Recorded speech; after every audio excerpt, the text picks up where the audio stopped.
Hello दोस्तों, स्वागत करता हूं आपका इस छोटे से वीडियो में। तो आज के इस वीडियो में मैं आपको बताने वाला हूं कि एसएससी जीडी 2025 में आपको बेस्ट स्कोर कैसे कर सके, ताकि आपको फाइनल लिस्ट में कोई टेंशन लेने की ज़रूरत ना हो। देखिए, बेस्ट स्कोर करने के लिए कुछ जो भी मैंने अपनी स्ट्रेटजी को फॉलो किया था, जिस तरीके की, मैं आपको उन्हीं पर डिटेल से बताने की कोशिश करूँगा। ठीक है। तो सबको ही पता होगा कि एसएससी जीडी 2025 का एग्ज़ाम आने वाला है, जिसमें लगभग 5 या 6 महीने लगभग बचे हुए हैं। और 5-6 महीने में एक फ्रेशर स्टूडेंट किस तरीके से एक अच्छी स्ट्रेटजी को फॉलो करे और किस तरीके से पढ़ाई को, किस चीज़ को कितना टाइम देकर एक बेस्ट स्कोर करे, ताकि आपको फाइनल लिस्ट से बाहर ना होना पड़े। ठीक है। तो सबसे पहले आपको पता ही होगा कि हिंदी, रीजनिंग, जीएस और मैथ्स, इसमें 4 सब्जेक्ट होते हैं जिनको आपको बहुत अच्छे से तैयार करना पड़ता है। तो इसके लिए आप मैथ अगर पढ़ते हैं और आपको मैथ अच्छे से नहीं आती है, तो आपको 4 घंटे मिनिमम मैथ को देना ही पड़ेगा। जीएस आप 1 घंटे पढ़ सकते हैं, और रीजनिंग आपको 1 घंटे प्रैक्टिस कर लेनी है। हिंदी आपको 1 घंटे या आधा घंटे आपको पढ़ लेना है। तो अगर मैं जीएस की बात करूं, तो जीएस में आपको किन चैप्टरों पे, किन पोर्शंस पे ज़्यादा ध्यान दें। देखो, इसमें आता है आपका हिस्ट्री आता है, पॉलिटी आता है, ज्योग्राफी आता है, और साइंस भी आ जाता है, जिसमें केमिस्ट्री नामात्र की आती है, और आपका बायो अच्छी सी आ जाती है, और फिजिक्स भी आ जाती है। फिजिक्स में मात्रक पूछ लेगा। बायो में भी बहुत ज़्यादा कुछ नहीं पूछता है, जैसे कि आपसे डायरेक्ट चीज़ें पूछता है जो कि बहुत ज़्यादा बेसिक होती हैं। ठीक है। बहुत ज़्यादा टफ नहीं पूछता है। ठीक है। कंप्यूटर का कोई भी क्वेश्चंस नहीं आता है आपका एसएससी जीडी में। ठीक है। आपका इकोनॉमिक्स में क्वेश्चन 1 से 2 आ जाते हैं आराम से। और आपको स्टैटिक जीके में बहुत अच्छी पकड़ बनानी पड़ेगी। 20 क्वेश्चन होंगे, जिसमें आपको ये बिल्कुल ध्यान रखना है कि स्टैटिक जीके में आपके क्वेश्चंस 2 से 3 आ जाएंगे, जो कि एक बहुत अच्छा रेशियो होता है, बहुत अच्छी परसेंटेज होती है स्टैटिक जीके में। स्टैटिक जीके कई लोगों को नहीं पता होता है कि स्टैटिक जीके क्या होता है। तो स्टैटिक जीके में यही होता है, स्टेट के जो भी त्यौहार होते हैं, जैसे कि बगरुम्बा हो गया, बोरताल हो गया, बिहू हो गया, इस टाइप के क्वेश्चन आपसे पूछ लेंगे। यहाँ पर शास्त्रीय नृत्य हो गया, शास्त्रीय भाषाएँ कितनी होती हैं, लेटेस्ट शास्त्रीय भाषाएं कितनी जुड़ी हैं, और जो भी अवार्ड हो गए, इस टाइप के स्टैटिक्स पूछता है। ठीक है। करंट अफेयर्स में भी 2 से 3 क्वेश्चन पूछ लेता है, जिसके लिए मैं पिछले वीडियो में बता चुका हूं कि करंट अफेयर आपको बहुत बेस्ट करनी है, प्लस जीएस और स्टैटिक जीके भी साथ में।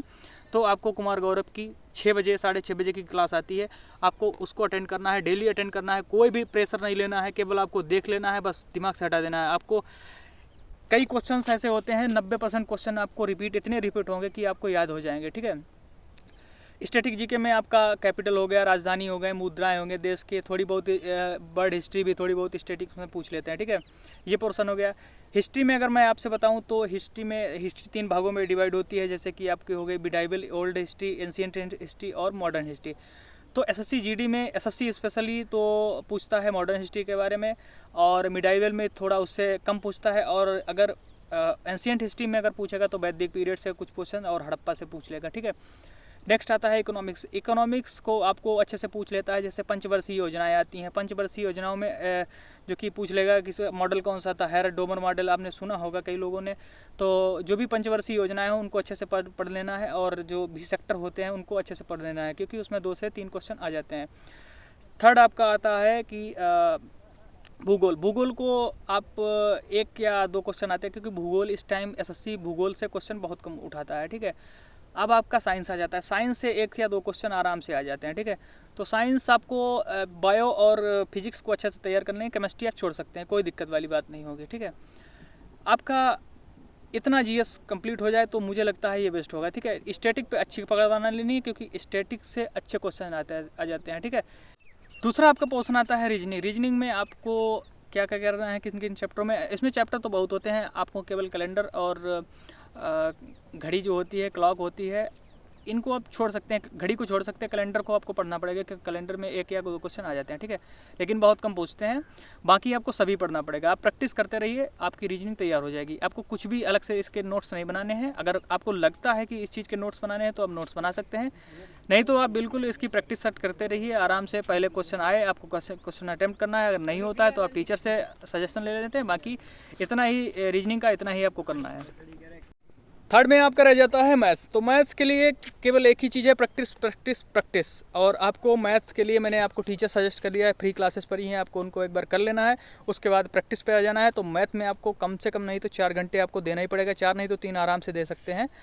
और इसमें आपको बहुत ज़्यादा प्रैक्टिस करने की ज़रूरत है। मैथ में कोई रॉकेट साइंस नहीं होता है, इसमें आपको पढ़ना ही पड़ेगा। अगर कोई कहता है कि मैं मैथ्स में कुछ आपको रॉकेट साइंस बता दूंगा और मैं मैथ को 100% कर लूँगा, तो वो बिल्कुल झूठ बोल रहा है। आपको मैथ को प्रैक्टिस करनी ही पड़ेगी, ठीक है। और हिंदी का मैं आपको बता चुका हूँ कि हिंदी में आपको प्रीवियस ईयर एक बुक ले लेनी है, जो कि मैंने बताई थी, और इस बुक को आपको 1-2 बार प्रैक्टिस कर लेनी है। और अगर उसके बाद भी आपको कुछ और ज़्यादा जानने की कोशिश है तो आपको ल्यूसेंट पढ़ सकते हैं। आप सिलेबस के अनुसार से ल्यूसेंट में चैप्टर को पॉइंट आउट कर लीजिए और उन्हीं चैप्टर्स पर प्रैक्टिस कीजिए, आपकी हिंदी बेस्ट हो जाएगी। ये बस यही बेस्ट स्ट्रेटजी है, और इसको आप फॉलो करेंगे तो ज़रूर आप एक ऐसे स्कोर को पहुँचेंगे जहाँ से आपको फाइनल लिस्ट में बाहर करने की कोई ताकत नहीं आपको बाहर कर सकती, ठीक है।